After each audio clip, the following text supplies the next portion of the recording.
Hi. I'm going to try and talk to you about how testing is changing. It's kind of an arrogant thing to suggest that the future is going to be a certain way, but it's often an interesting exercise to try and challenge people's thinking, to get folk thinking a little bit harder about what they're doing in their current job and maybe in their future career. And really that's what I'm trying to do, to just to get you think a little bit about how things might be changing and how you might respond to that. I'm going to talk a little bit about continuous delivery because it's kind of not a hot topic so much as it's kind of on everyone's agenda to try and move towards more dynamic and continuous kind of approaches. Now, in order to do this, I think we need to rethink the way we test and how we approach the problem of testing. And I'll make some suggestions there. I'll try and also suggest there's kind of a new tester perspective. That is, we need to look at things in a slightly different way, needless to say, and then look at some consequences. If this is the way things are going, what does it actually mean? And I'll come up with 6 kind of proposals as how you might address the problems that we're encountering. So to kick off, it's clear that the old ways of testing don't seem to work the way they used to. Now, we've known this for some time. Ever since Agile arrived, where we had a tester in a team working independently and alone very often, the team-based, waterfall-oriented, structured approaches, documentation-heavy approaches don't work as well as they used to, if they have worked at all. And so what happens is, agility and continuous delivery, increasingly, puts great pressure on testers. And, having to do more with less, as always, testing then becomes either an unacceptable bottleneck, or we don't have time to do the job well enough. So something's got to give here. We can't carry on in this way, I don't think, not in the long term. Now, this talk is based on a paper I wrote for Worksoft, suggesting not how the Worksoft products solved all the world's problems. They just sponsored the paper, and it's not biased in any way in that respect. It's a personal view. Now, the first thing to sort of mention is there's kind of still a lot of hype about this whole idea of digital and digital transformation. And digital is, I want to suggest, it's not an IT initiative, it's a business initiative.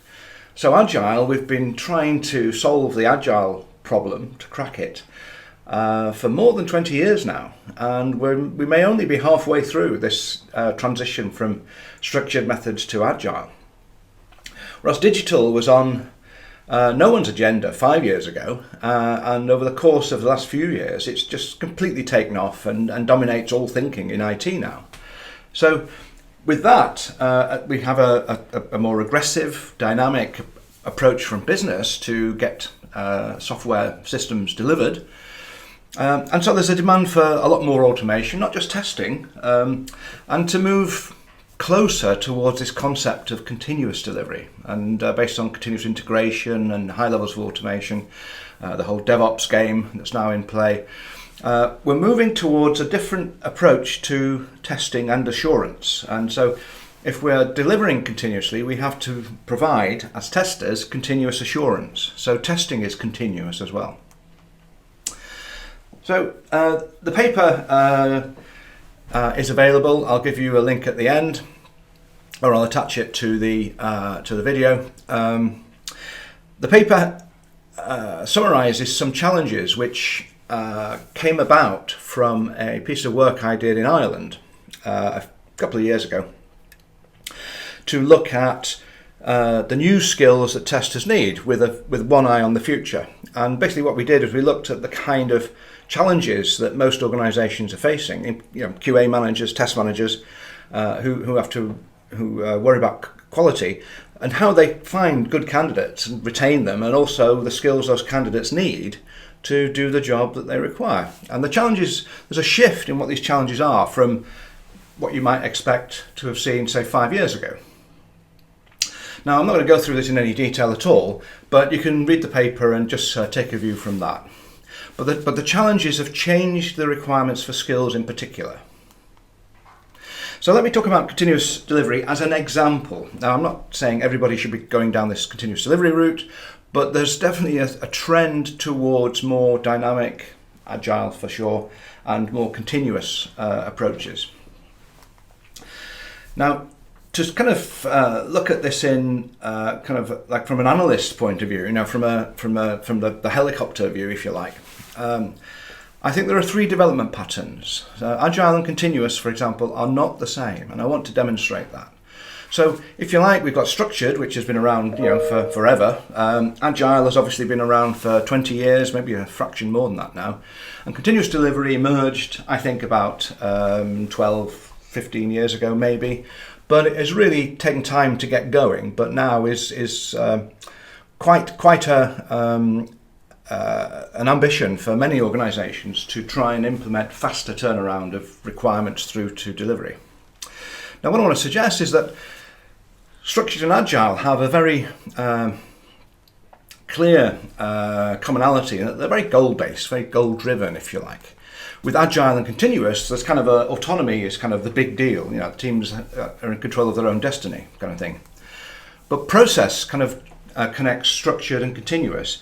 If you imagine continuous delivery being highly automated with a lot of automation support, tools only implement very high levels of process with 100% discipline. That's the theory anyway. So structured and continuous are high process. So continuous delivery is not the same as agile. Continuous is high process. Agile is more goal-based, exploratory almost in terms of what its ultimate goals are. So what I did was I looked at those three kind of approaches, if you like, and tried to come up with some a comparison table of these, to look at some of the characteristics of these three approaches. And I'm not going to dwell on this. You can read the paper again. But this is what I came up with. And you can see that the three patterns of development have different profiles, quite different. And you can see this. So the structure of the team is a structured team is a managed team. It's a hierarchical group. Agile is kind of an autonomous team. So that's a major characteristic. And the continuous is like a production cell, like a production line, like a car production line. Every cell is kind of independent, looking after its own kind of world, if you like. Leadership is project managed versus, I think of it as guided research in Agile, because you never really know what the ultimate goal could be, because it's an exploratory approach. Continuous delivery is like line management. It's more about efficiency and continuity and just keeping the pipeline going. Automation, the last one I think, in structured testing, waterfall projects, the automation comes in late, usually after the software is largely implemented and tested. In Agile, testing is exploratory primarily, with some automation put in, and in continuous delivery it's highly automated. So if you like, there's very different approaches to testing and so on. So my thesis is, on the one hand, there are three patterns, but you know what? There are many patterns. There's an infinite number, because everyone takes a hybrid of the three. Maybe they're mostly agile, okay, with a little bit of structure and a little bit of continuous delivery or flexibility at that end. Or maybe they are continuous delivery, but they have a structured business who deliver requirements in large chunks, but they try and implement a continuous delivery process to deliver those large pieces of functionality. Everyone does it different. Everyone has a different hybrid approach. Now, I don't want to talk about continuous delivery in any great detail, but I want to suggest that this vision of continuous delivery is like breaking up very long timescales into much shorter iterations. It's simple as that. In order to do that, we have to be very disciplined in the scope of functionality that we take on in each iteration. And as a consequence, we need high levels of automation to keep it going, keep it ticking over. And there's a natural cadence that we're aiming at in that respect. Now, the way that continuous delivery is normally introduced to people is using one of these kind of graphics. The most popular one is this kind of infinite loop, where you have a plan, code, build, test, release, deploy, operate, monitor, and so on. I don't want to dwell on this, except to say that if you take that infinite loop and unwrap it, it's a sequential process. It looks very similar to the life cycle in a waterfall or a structured program. Tell me what's different. There's nothing different. And so the way it's explained, just because it's into this infinite loop, that means nothing. And that could be an 18-month iteration, or it could be an 18-hour iteration. The process is still a sequential process.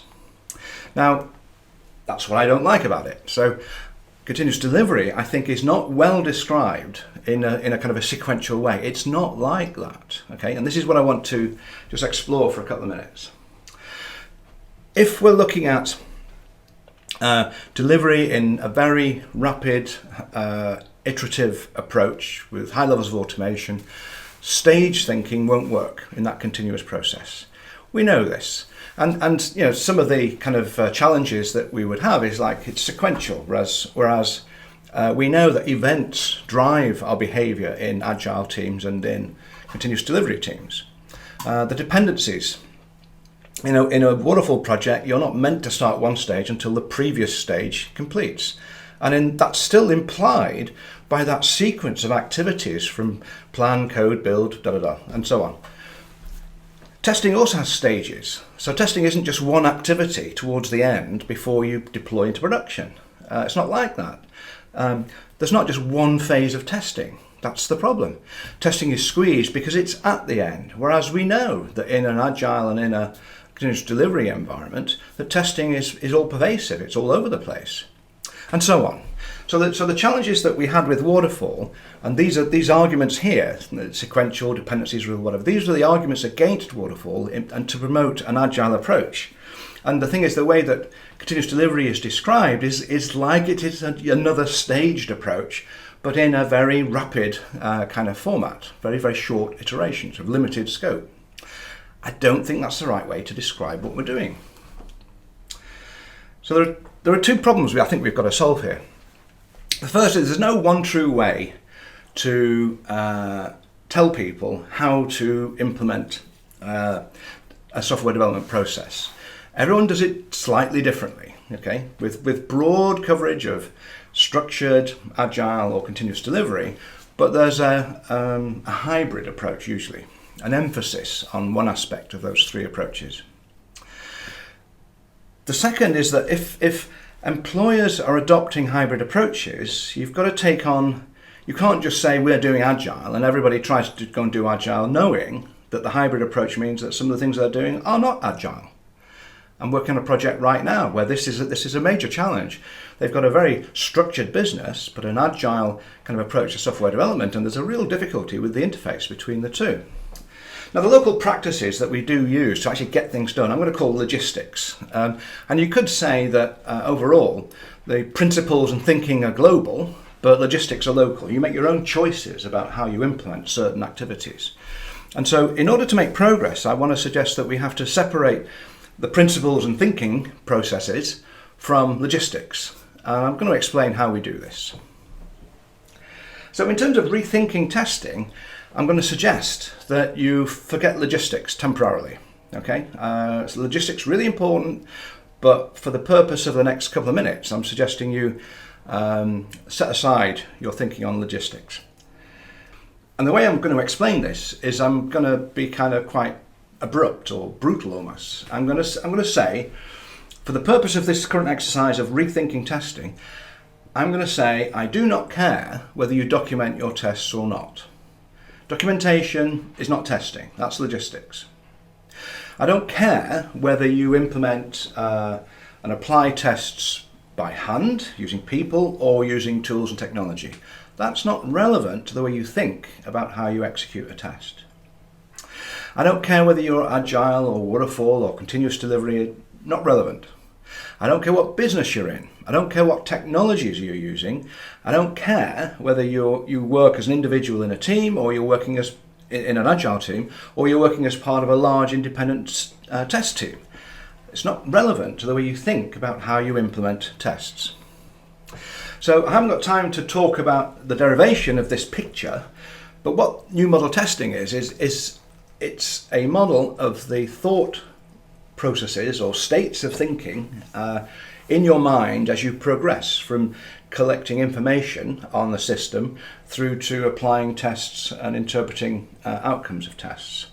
So from left to right, we work from sources of knowledge, then we build models, mental models, maybe we document them, but I don't care. And we use those models to inform our testing and then apply those tests to the system under test.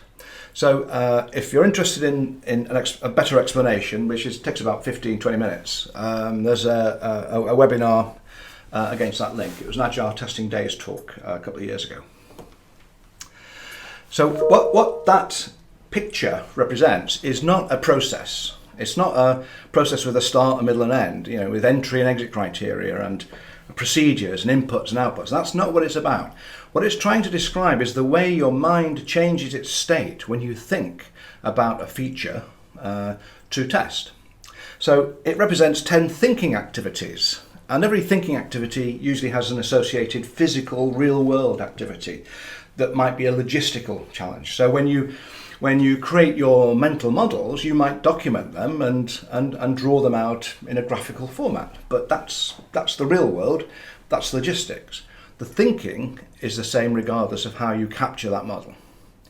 Now the neat thing about this idea is that I think our brains are so good that we actually sometimes can run 2 or 3 or maybe 4 of these processes at the same time.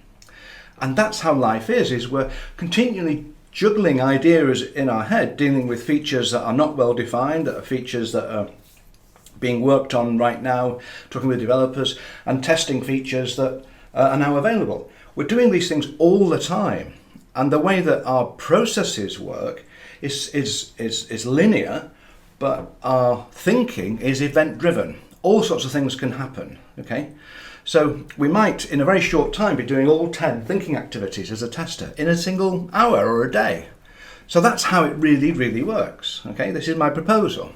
Now, our brains are fantastic, and our processes should map to the way that our brains work, rather than our brains having to fit into these constraints of sequential, staged, dependent activities.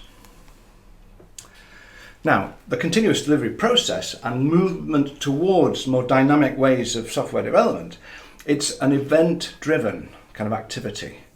And the comparison I think might help is some of you might be old enough to remember testing character-based terminals, green screens, let's say. And in those days, it was kind of easy to implement a test on a screen, because you started on the field at the top left and you tabbed through the field, entering data as you went, and then you had a submit button on the bottom right, and you click that, you hit that, or you press the enter key, and then something would happen. But the sequence of fields on that screen, that transaction, was fixed. There was no variation. When GUIs came along, you could do anything in any order. And beyond that, you have the added complication if you're dealing with a whole operating system, an intelligent device, not just a dumb terminal. So all sorts of other things are going on in the background, and multiple applications in the same on the same screen. So testing got much more complicated when GUIs came along. It's the same with process, except that the processes that we're using are actually complex and event-driven. We know that already, and we're trying to constrain those processes by defining them as sequential processes, like flowcharts and sequence diagrams, that kind of thing. That's just not how it works. So the events that we're having to deal with, as you well know, could be a failure in production, or it could be a deployment that doesn't go right, or it could be a question from a user, or a question that you offer to a user. So human interactions are part of the cycle of events that we have to deal with every day, every hour. So one of the ways of looking at status is that, the way I now look at it, is that the status of a feature, let's say, is what we think of it right now. And it could be that the tester's thinking the requirements are unsound, because I can think of examples which I can offer to the user to say, look, I think there's a gap in the requirement, or a conflict, or there's ambiguity, or whatever. Now the user might say, well, I thought I was done with the requirements. And the developer might say, well, I've already coded it. What's the problem here? And the thing is, so you've got different states of thinking between the three amigos, if that's the way you're working. And the thing is, how do you identify these schisms in your project? Well, it's by saying what you're thinking about. It's not saying, well, the feature is in this column of a Kanban board. That's not really very helpful because it doesn't reflect what people are actually thinking about at the time. So my proposal is status is what we are thinking and also what we're doing. Okay. So if you like, when we think about status, we need to compare where our heads are at, what we're actually thinking about each feature. You might say, where are we on the little diagram at the top? If there's a dispute about what people are thinking about it, there's a problem. Somebody needs to have something explained to them, or there needs to be a step back to rethink the situation and say, well, look, have we really settled on the requirements yet, or are they still unstable? Or is this test result telling us what we think it's telling us, or should we rethink our model because our model might be wrong based on our understanding? So we have this kind of compare and reconcile our thinking positions, and we act on the differences if there are some. So if you like, the way that we move through a software development process is, the way I look at it nowadays is it's a learning activity. And if we are trying to perform continuous delivery, we need to, as testers, have a continuous understanding of where we're at. The status of requirements, the status of features, the status of as-built system level views and end-to-end kind of views of integration. So in the planning activity of the process, we need to understand the definition. And so testers have a bigger role to play, I think, to challenge requirements, to get requirements pinned down a little bit better. I don't mean to be bogged down in detail, but I mean to identify and then eliminate ambiguities, gaps, conflicts, that kind of thing. In the code, build and test activities, we have to understand the delivery, whether it's the delivery into a test environment or into production. So we have this notion, I think, of continuous understanding, okay? Because our understanding as we make progress in our projects, we get better understanding of requirements and also the nature of the delivery and how we deliver, and also the nature of the problems that we're facing. So responding to events, when we are having a daily stand-up or we're doing a show and tell and a demonstration of software to a user, we're trying to continually demonstrate our understanding and clarify our understanding and make it consistent across the team. That's, I think, one of the roles of the tester, to point out discrepancies in people's thinking. So talking is part of the game here. So if we're trying to move towards a more continuous delivery approach, the first challenge is how to, ideally eliminate the risks of smaller but rapid changes. So rapid change can be a bit scary, given that we all know and have experienced problems when you change one thing, it can screw up all sorts of other things elsewhere in a system. So how do we address that problem?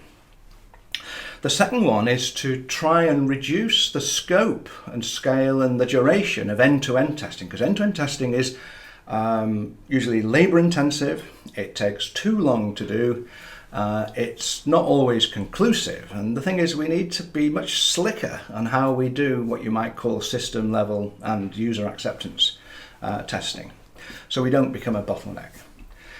Now, of course, in waterfall projects, whole weeks, months, years may be set aside to do these later stages of testing. And obviously, agile and continuous approach makes large-scale testing very difficult to implement in short times. It's a real problem for us. So I don't want to dwell on this. This is straight out of the paper. I suggest you go and take a look at that. I'll talk about a couple. So one is, I think we should put more attention on test-first approaches. Behavior-driven development, test-driven development, I think we need to use this test-first kind of concept and apply it at all stages where testing is of value. So certainly in requirements, we test requirements very early on. We can come up with examples that demonstrate conflicts or ambiguity or gaps and so on. Developers have got the TDD approach, and the behavior-driven development approach is obviously complementary to that. We can also take those approaches with integration and large-scale integration and acceptance. Regression tests, we should change the focus of what they do.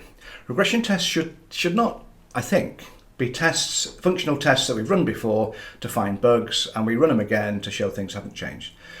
We should have tests specifically designed to demonstrate functional equivalence, as I would put in quotes. We're not trying to say, does this software work correctly?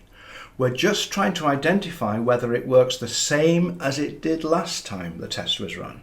And that's a different goal. And we don't seem to have kind of got our heads around this problem of functional equivalence as well as we should. We need to think more carefully about how we do this. Another one is that we are continually using synthetic data to try and find bugs. We design our tests, we find some data that match the values we've got from our test design thought process. But at the end of the day, when we're trying to run automated tests, we want to avoid a problem in production that was not there in the last release. And the obvious way to look at that is to say, well, let's do what people do in production and use production data to a greater extent. Now, I know this isn't always easy, maybe because of the scale, and there's obviously the security and privacy issues, of course, and the whole GDPR thing that's going on. But I think as a concept, I think we may need to make much more use of what's going on in production to help us to do better regression and automated testing, and so on. So in order to do some of these things, we need some new capabilities. We need tools that will allow us to discover functionality and system processes and business processes and model them in a more sophisticated way. We might use these models to identify what changes are taking place, and we can maybe use the same model to demonstrate knock-on effects, because the model will show the connectivity between functionality.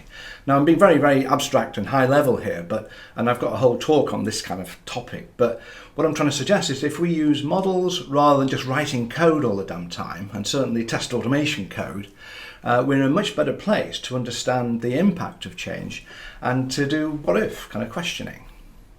When we look at regression testing, we want not necessarily to run every test we've ever run before.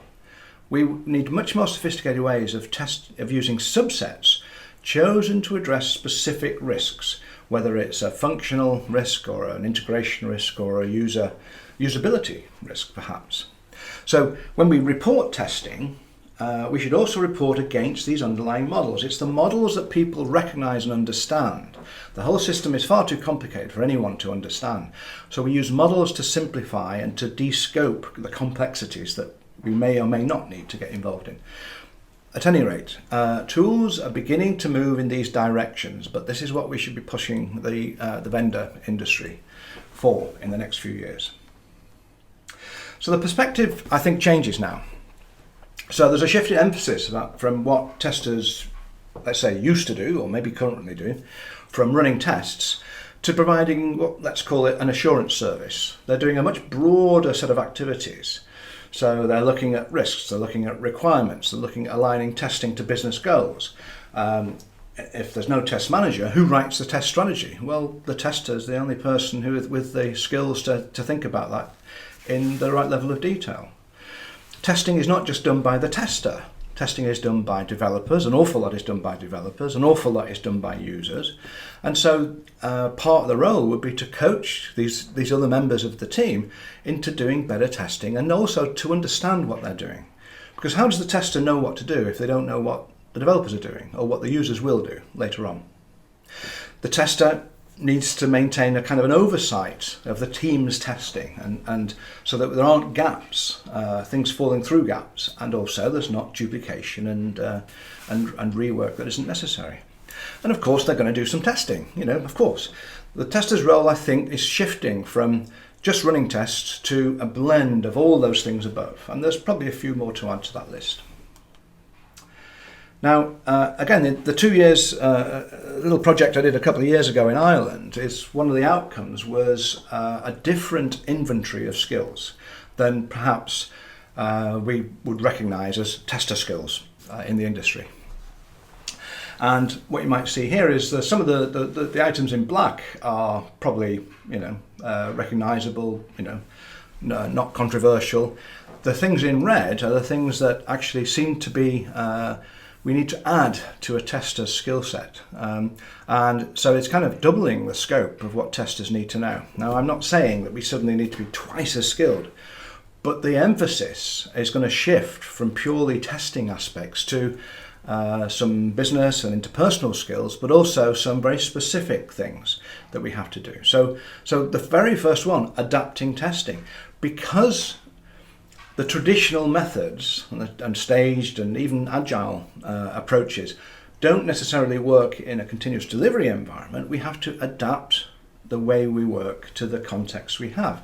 And so we need some skills which allow us to understand how to adapt our approaches in a satisfactory way.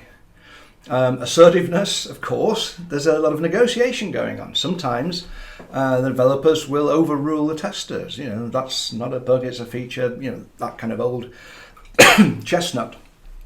And so on. Collaboration, coaching, communication, critical thinking, these are all skills that we all know about, but how many testers have actually done classes? How many people actually work on these skills to improve their performance? And so on. So that's the page 1, if you like. And that's page 2. Systems thinking is very often talked about, but how many people know what systems thinking is? Testability is incredibly important, and yet testers just moan about it, but we don't do anything about it very often. And it was added 2 years ago, but in the past 18 months since COVID came along, working remotely is something that has been part of all our lives. There are some specific things we need to get right about working remotely. So you can see that the skills, again, this was identified by about 20 QA managers in Ireland a couple of years ago, and it kind of stands up, if you like, because it gives you a broader coverage of the kind of things day to day, the events that drive our behaviours in our projects. Now, the big thing that's different, I think, is there's a much greater emphasis. In fact, there is some emphasis on interpersonal skills, business skills, and there's a whole range of them, and that image is not definitive, I'm not suggesting that. But testers have to talk to users to get information, to get knowledge out of systems and documented requirements, the old system, developers, users, the whole thing. Testing is a whole team effort. There's negotiations, there's a lot of communication going on, there's presentation and persuasion required. Interpersonal skills are critical to making these collaborative efforts work. So what does this mean for testers? And this is kind of a personal view, so again, the emphasis might differ for you. There might be some things I don't mention, of course. But the first one I want to say is there's a trend for some testers who don't use tools to believe tools are definitely not the answer. They're not part of the solution to the problem we have. A lot of testers have had bad experiences with tools and don't think tools are the right approach anyway. I want to suggest that the march of automation is just inevitable. We've just got to get on with it and make the best use we can of what these tools can do for us. But I think we'll be more successful if we think slightly differently about what tools actually do for us. So I think testers should become an advocate of automation in context. Okay, tools used the right way can be fantastic. The problem is people have unrealistic expectations, and they don't do the groundwork to understand what the tools can actually do successfully. So we should promote automation, but it's got to be in the right way. We should adopt event-driven processes. That is, we should think differently about our process. So the infinite loop is a piece of marketing. Okay, it's not a process that we should follow slavishly, because it's a sequential process. Even though it looks like it's an infinite iterative loop, it's a sequential process. That's not the way we should be thinking about testing. Processes are continuous. Feedback loops are continuous too. There's constant information flowing between people in our teams. And because we need to respond faster, we need to be prepared for some responses to be automated. Tools are going to do some of these activities. On the other hand, we still need, as testers, to do an awful lot of exploration. We need to explore requirements, we need to explore the old system, we need to explore the new system. We have an awful lot of information gathering to do. And we need tools in the future to support that exploration, or surveying is the other metaphor that might be helpful here. Now, managers need to step back and allow their teams to follow exploratory approaches. The software development is a learning process from start to end. Now, the biggest challenge I think we have at the moment is to understand what information humans can gather and share and feedback, and what information tools are best at gathering and sharing and feeding back. We haven't quite figured that out yet. I don't think there's a lot of good information on the internet showing us that difference. We need to move away from scripted testing for manual testing and test automation towards codeless, model-based approaches. I don't want to dwell on this except to say that this is the future. Now, most vendors are now paying either a little bit of lip service, but they are moving towards more model-based and certainly codeless approaches. And the codeless approach simply means, okay, we're not writing code anymore, but we're using an abstraction to define the behavior of our test code. Okay, the test code is there, but it's hidden. It's behind a model. We should be moving more and more towards a model-based approach to automation. Now, the big challenge, I think, is like, well, where is the split of responsibilities between tools supported testing and what's done by humans? At the moment, we think of a test as the properties of a test as determining which way we should go. So GUI tests, by and large, hard to automate.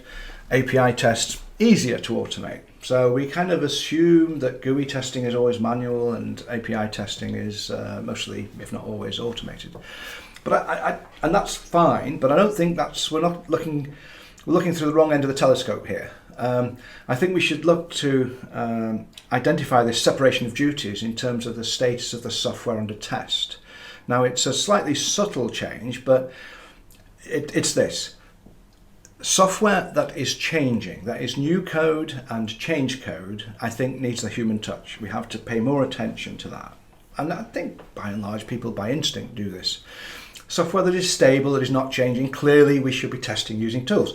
Now, that sounds obvious, and it might be exactly what you're doing now, but I think we should move away from this GUI versus API kind of testing. I think that's the wrong way of looking at it. That's an architectural thing. That's logistics. That's not helping us, I don't think. We need to look to use more abstract models in the design process. So behavior-driven development is a collaborative approach. Most people sort of see it as a way of using structured stories, this domain-specific language kind of idea, Gherkin and so on, to create test automation. Now, behavior-driven development is a collaborative design approach. The mechanism used to capture the thinking in that design approach, historically, has been using tools like Cucumber and the Gherkin kind of format for stories. It doesn't have to be Gherkin, it can be any modeling tool. But we have to bring modeling into the design of systems, not try and apply them after the software is built. It's got to be part of the design process before coding, usually. So this will allow us to do test-first or test-driven approaches at a program level, as well as a system level and as a business system and integration level. All our testing should be driven by models, and that will help us to get better testability because it'll be built in, it's baked into the process, if you like, that we know we're going to use our models to drive some test automation. Testability is a prerequisite of test automation, and that's kind of the underlying challenge that we need to solve. And I don't think there's another way of doing it. Now, the last one is testers are encountering the problems every day, within their agile teams or continuous delivery teams or structured waterfall teams. And using tools to test is a very simple concept, but that's kind of managers who don't understand testing. They equate tools and testers as the same thing. Okay, one is a substitute for the other, which is clearly nonsense. What I've tried to show in the new model is that of the 10 activities, the one that test execution automation tools help with is what I've called applying testing. So that's one activity out of 10 testing activities. We still need to do the other 9.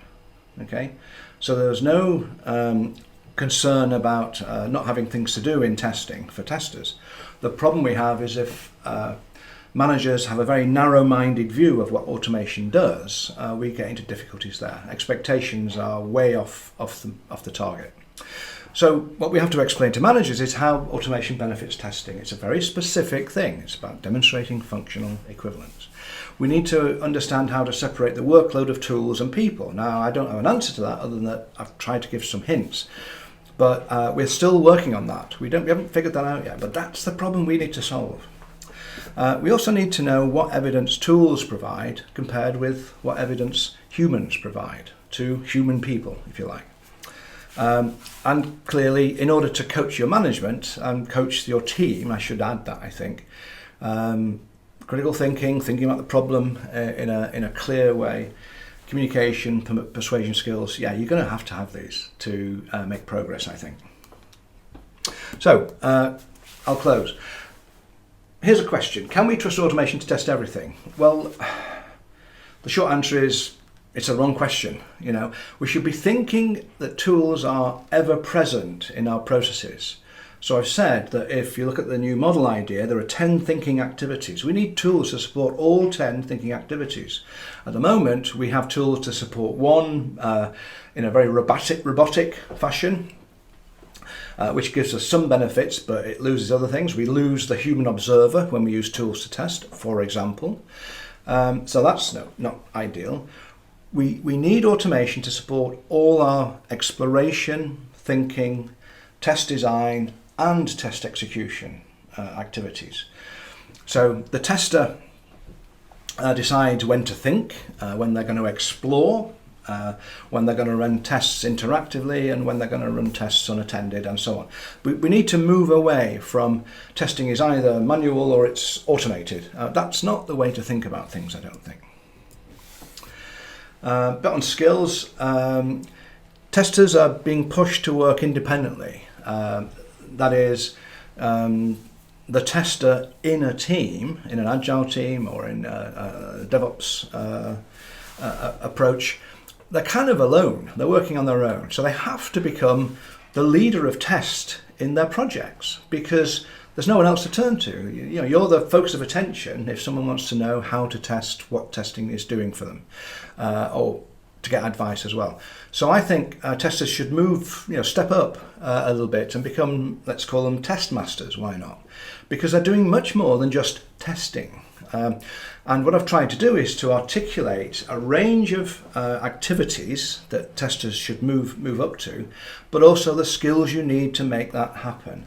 And experienced testers can fit into agile teams very nicely because they've got the respect of their peers and can coach and negotiate and be assertive at the right moment and so on.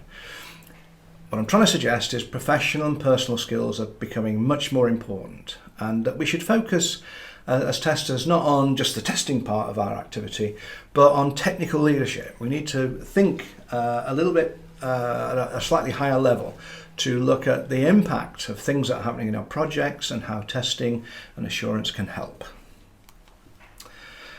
I think it's a great opportunity. So the things I've said might cause you some concern, like, oh heavens, I've never done an interpersonal skills course, where do I start? The opportunity is this, that we're moving from a passive collaboration to having stuff dumped on us as testers to being much more proactive. Okay, we're going to challenge and refine requirements, help with that process. We're going to survey the system and have the best knowledge of the system as a whole in our projects, because we explore the systems we test. And we need to act much more like a pathfinder or a navigator in projects rather than a servant to developers. You know, I mean, that's a stereotype, but you see where I'm going with this. We have a much more positive role and a much bigger contribution to make, but we've got to step up to that. Not available yet, but I think the tools are coming to allow us to do exploration, surveying, as well as testing. We need to look at the left-hand side of what I've called the new model to look at the opportunities for tools there in terms of information gathering, shared model evolution, and then using those models to help us test. Now, those models could be text documents, of course, but I think we're going to look more and more at DSLs in terms of natural language and much more graphical ways of presenting requirements through to delivery. Tools offer suggestions, and with AI and machine learning on the horizon for many people now, the tools might offer suggestions, but it's the users of those tools who will make choices. The tools should be under the control of testers, not the other way around. Thank you.